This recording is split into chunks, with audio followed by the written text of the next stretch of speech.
देखिए my name is नमन गुप्ता।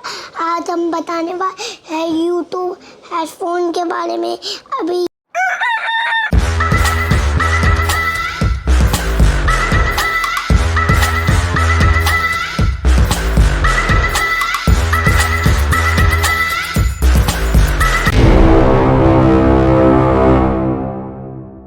ये निकल रहा है, देखिए ये आ रहा था, ऐसे आ रहा है नीचे।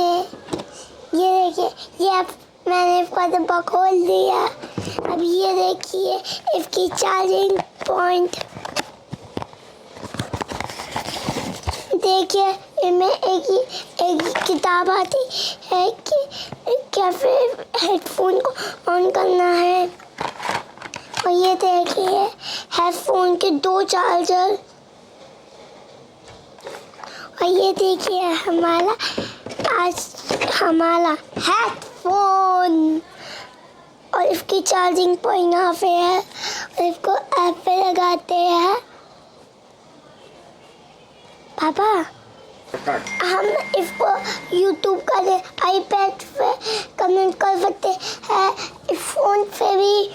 और अभी आपको स्टॉप करके दिखाते हैं। यह ब्लूटूथ के तरह कनेक्ट होगा। अभी हम आपको इसको ऑन करवा के दिखाते हैं। इस 2 मिनट स्टॉप करते हैं। देखिए मैंने यहाँ लगा लिया है। अब गाना बजेगा।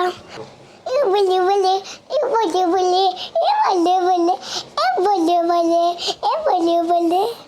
दोस्तों अभी हमारी थोड़ी वीडियो बनी है, फिर इसकी नई वीडियो लेकर